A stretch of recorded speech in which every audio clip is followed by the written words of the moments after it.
दोस्तों एक अपडेट जो आप सभी के लिए बहुत इम्पॉर्टेंट है। बात हो रही है तीसरे चरण की काउंसलिंग की। जी हाँ दोस्तों, 94,000 जो शिक्षक भर्ती प्रक्रिया चल रही है उसमें आखिर कब तक तीसरे चरण की काउंसलिंग होगी। अब हमारा अगस्त लास्ट वीक आ चुका है और ना ही कोई ऑफिशियल लेटर, ना ही कोई इन्फॉर्मेशन, और शिक्षा मंत्री भी चुप्पी साधे हुए हैं। तीसरे चरण की काउंसलिंग पर पंचायत चुनाव का ग्रहण लगने के आसार दिख रहे हैं और अभ्यर्थियों में ये सबसे बड़ी चिंता का विषय बना हुआ है। जिनका मेरिट कम है, जिनका अभी तक कहीं काउंसलिंग नहीं हुआ है, किन्हीं भी कारणों से, या फिर जहां उन्होंने फॉर्म गिराया था काउंसलिंग होने के बाद काउंसलिंग प्रक्रिया को रद्द कर दी गई है, तो ऐसे अभ्यर्थी काफ़ी परेशान हैं। देखते हैं क्या अपडेट है। प्रारंभिक शिक्षकों की नियुक्ति के लिए तीसरे चरण की काउंसलिंग पर पंचायत चुनाव का ग्रहण लगने के आसार है। पंचायत शिक्षकों की नियुक्ति के लिए दूसरे चरण की काउंसलिंग की रिपोर्ट 22 जिलों ने अभी शिक्षा विभाग को अब तक नहीं सौंपी है। राज्य में 94,000 प्रारंभिक शिक्षकों की नियुक्ति के लिए दूसरे चरण की काउंसलिंग 2 अगस्त से 13 अगस्त तक थी। 13 अगस्त को पंचायत शिक्षकों की नियुक्ति के लिए पंचायत नियोजन इकाई की काउंसलिंग प्रखंड स्तर पर हुई थी। दूसरे चरण में उन नियोजन इकाइयों के लिए काउंसलिंग हुई जहां छूटे हुए दिव्यांग अभ्यर्थियों के आवेदन पड़े थे। उससे पहले प्रथम चरण की काउंसलिंग उन नियोजन इकाइयों के लिए हुई थी जहां छूटे हुए दिव्यांग अभ्यर्थियों के आवेदन नहीं पड़े थे। हालांकि पहले चरण की तकरीबन 400 पंचायत नियोजन इकाइयों की काउंसलिंग रद्द या स्थगित हुई थी। दूसरे चरण में बांका एवं मधुबनी के 3 पंचायत नियोजन इकाइयों की काउंसलिंग रद्द हुई, लेकिन 22 जिलों की रिपोर्ट शिक्षा विभाग को इसलिए नहीं मिल पाई है क्योंकि उन जिलों में कतिपय पंचायत नियोजन इकाई ने जिला शिक्षा पदाधिकारी को रिपोर्ट उपलब्ध नहीं कराई है। इस बीच प्राथमिक शिक्षा के उप निदेशक प्रभात कुमार पंकज ने दरभंगा एवं मधुबनी तथा उप निदेशक RK सिंह मुजफ्फरपुर एवं पूर्वी चंपारण जांच के लिए गए हुए हैं। दोस्तों ये चीज़ जो नियोजन प्रक्रिया चल रही है, इसमें NIC की पोर्टल पे नाम आने के बाद भी नाम को हटा दिया जा रहा है। ऐसे में अभ्यर्थी क्यों ना हो परेशान। जिनका सिलेक्शन हो चुका है, सिलेक्शन नहीं कर सकते, इसको काउंसलिंग कह सकते हैं, और जिनका काउंसलिंग नहीं हुआ है, सब में असंतोष की भावना फैली हुई है कि न जाने गवर्नमेंट कब क्या पलटवार कर सकती है। अभी तक आज 20 तारीख हो चुका है और 20 अगस्त यानी लास्ट, जबकि 16 अगस्त तक ही अपडेट आना था कि तीसरे चरण की काउंसलिंग कब होगी।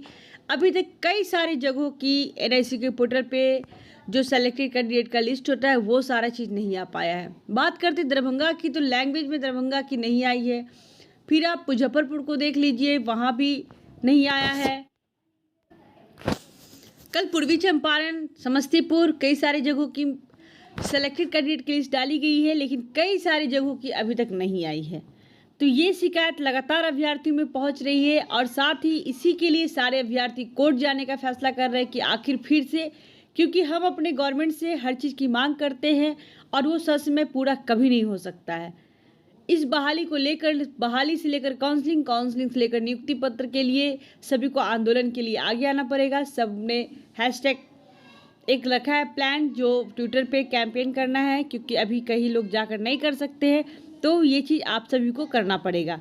साथ ही देखते हैं कब तक तीसरे चरण की काउंसलिंग प्रक्रिया शुरू होगी।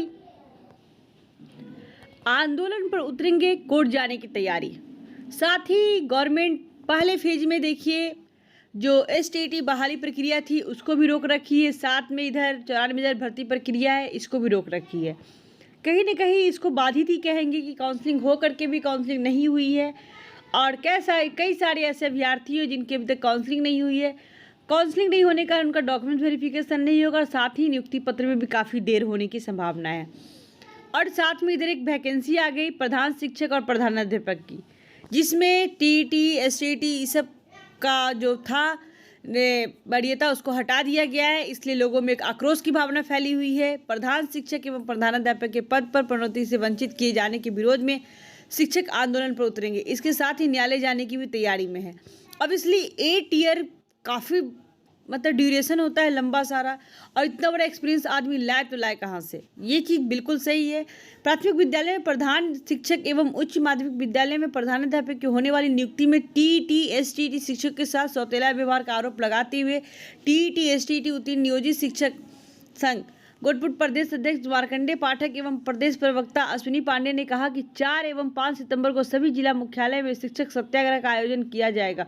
उन्होंने कहा कि इस मामले पर संगठन सड़कों से लेकर न्यायालय तक की लड़ाई है। संगठन के सचिव अमित कुमार और मीडिया प्रभारी राहुल विकास ने कहा कि जब प्रधान शिक्षक एवं प्रधानाध्यापक को अलग कैडर हो सकता है तो टीईटी एसटीईटी शिक्षक को ही नहीं। दूसरी ओर राज्य स्तरीय स्नातकोत्तर +2 शिक्षक संगठन प्रदेश महासचिव डॉक्टर कृत्युंजय चौधरी ने कहा कि उच्च माध्यमिक विद्यालयों में प्रधानाध्यापक की नियुक्ति के लिए बड़ी नियमावली को न्यायालय में चुनौती दी जाएगी। +2 शिक्षकों के लिए 8 साल के शैक्षिक अनुभव को संगठन नैसर्गिक न्याय के सिद्धांत के तहत प्रतिकूल बताया। इधर टीईटी प्राइवेट शिक्षक संघ के प्रदेश संयोजक राजू सिंह ने प्रधान शिक्षक की नियुक्ति की संबंधित नियमावली को आरटीआई के बिल्कुल प्रतिकूल बताते हुए कहा कि टीईटी शिक्षक को हकमारी के खिलाफ सड़क से लेकर न्यायालय तक संघर्ष किया जाएगा। न्यायालय में स्नातक ग्रेड प्रशिक्षित टीईटी शिक्षक को प्रधानाध्यापक पद पर प्रोन्नति का आदेश दिया था, जिसका अनुपालन नहीं हुआ। उधर परिवर्तनकारी शिक्षक महासंघ कार्यकारी प्रदेश संयोजक नवीन कुमार एवं प्रदेश संगठन महामंत्री शशिर कुमार पांडे प्रधान शिक्षक प्रधानाध्यापक के पद पर प्रोन्नति शिक्षक से वंचित किए जाने के विरोध में इसके खिलाफ संगठन 21 अगस्त को सामूहिक उपवास का फैसला किया है। इसी बीच नवनियुक्त माध्यमिक उच्च माध्यमिक शिक्षक के प्रदेश संघ अध्यक्ष डॉक्टर गणेश पांडे ने भी प्रधान शिक्षक प्रधानाध्यापक के पदों पर प्रोन्नति से वंचित किए जाने के विरोध में करते शिक्षकों का आह्वान किया। 21 अगस्त को आंदोलन में ऐतिहासिक मतलब आप कह सकते हैं कि बिना कोर्ट गए कोई भी काम हमारे गवर्नमेंट का नहीं हो सकता है, खासकर ये भर्ती प्रक्रिया जो भी टीचिंग से रिलेटेड है। साथ ही देखिए सुबह की 500 से अधिक नियोजन इकाई काउंसलिंग पर ग्रहण। यहाँ पे शिक्षा विभाग के अधिकारी जिले में जाकर कर रहे समीक्षा। प्राथमिक शिक्षा के उप निदेशक पिछले 2 दिनों से जिलों में जाकर शिकायतें की समीक्षा कर रहे हैं। उप निदेशक प्रभात कुमार पंकज दरभंगा और मधुबनी के दौरे पर, जबकि आरके सिंह मुजफ्फरपुर और पूर्वी चंपारण भेजे गए हैं। जी हाँ दोस्तों, इतनी अच्छी तरीके से, इतने बेस्ट तरीके से जो स्टार्टिंग से जो बात कही दी गई थी कि ओपन कैंप और कोई धांधली नहीं, लेकिन रंजीत सर का तबादला होते ही धांधली का ऐसा गुब्बारा फूटा कि लोगों में आक्रोश भी फैल चुकी है। सभी अभ्यर्थी आक्रोश में है कि अगर 3rd फेज की काउंसलिंग जल्द नहीं हुई तो आंदोलन के लिए हम सड़क पे जाएंगे और सड़क पे उतरेंगे ही। जैसे जनवरी फरवरी में जो काउंसलिंग शुरू करने के लिए जो आंदोलन की गई थी, उससे भी बड़ा प्रदर्शन होगा, क्योंकि उस समय कुछ लोग ही थे आंदोलन में शामिल, लेकिन अभी सभी 94,000 अभ्यर्थी शामिल होंगे, क्योंकि उन्हें नियुक्ति पत्र चाहिए, चाहे कैसे भी हो। गवर्नमेंट अपने राज्य के बच्चों के साथ खिलवाड़ नहीं कर सकती, क्योंकि ये भर्ती प्रक्रिया उन्हीं के राज्य के लिए था, उनके लिए था। साथ में अदर स्टेट वाले को अप्रूव करके यहाँ के लोगों की कमर टूट गई है मेरिट कम होने की वजह से। अदर स्टेट वाले के पास काफ़ी हाई मेरिट है, जो कि यहाँ के लोगों के पास बिहार बोर्ड और अदर बोर्ड से यूज करने के बाद मेरिट कम हो जाती है। तो इसलिए आंदोलन बहुत बड़े लेवल पे होगा, इसलिए आप सभी साथ देंगे। आप सभी के साथ की बहुत ज़रूरत है इसमें। साथ ही जो 2436 पदों की जांच में पहुंची टीम, खाली जो रह गया है 500। यहाँ पे देख लेते हैं, थोड़ा सा मुजफ्फरपुर की बात हो रही है, क्योंकि काफ़ी बिहार शिक्षक नियोजन में इस सिटी की बात हमेशा आगे बढ़ चुकी हुई है। और साथ ही दरभंगा में 2 चरणों की काउंसलिंग के बाद भी खाली रह गए 2536 पदों की जांच के लिए जिले में गुरुवार को राज्य स्तरीय टीम पहुंची। टीम ने अधिकारियों से काउंसलिंग रद्द होने के पीछे कारण की जानकारी ली। जिले में 2 चरणों में 12 जुलाई से लेकर 13 अगस्त तक की शिक्षक बहाली की काउंसलिंग हुई। इसमें पंचायत के साथ ही प्रखंड की भी 1 से 5 तक के और 6 से 8 में बड़ी संख्या में सीटें खाली रह गई। अधिकारी के अनुसार उर्दू समेत कई कोटिवार में अभ्यर्थियों को नहीं मिलने के कारण पद रिक्त रह गए हैं। टीम ने जिन जिन नियोजन इकाइयों में काउंसलिंग रद्द हुई उनका अलग से जानकारी ली। टीम अधिकारियों के अनुसार सरकार की ओर से अगले हफ्ते तीसरे चरण की काउंसलिंग की तिथि निर्धारित हो सकती है। आखिर कब तक? हमें हमारा हक चाहिए, हमें तीसरे चरण की काउंसलिंग की लेटर चाहिए और जल्द। अगले हफ्ते हम नहीं कर सकते इंतजार अगले हफ्ते के लिए, क्योंकि हमारे बहुत सारे ऐसे अभ्यर्थी बचे हुए हैं जिनका सिलेक्शन नहीं हुआ है और वो काफ़ी योग्य टीचर है। मार्क्स ही हमारी योग्यता को निर्धारण नहीं करते हैं कि हम अगर 80% वाले हैं तो हमारे अंदर योग्यता है, हम शिक्षक बन सकते हैं, और हम 60% वाले हैं तो हम योग्यता नहीं है, हम शिक्षक नहीं बन सकते हैं। होगी कार्रवाई। अधिकारियों से ली गई काउंसलिंग रद्द होने की कारणों की जानकारी। नियोजन इकाई से कई बिंदुओं पर सवाल उठाए गए। 12 जुलाई से 13 अगस्त तक की चली थी काउंसलिंग। 2 चरणों में हुई शिक्षक बहाली के लिए काउंसलिंग।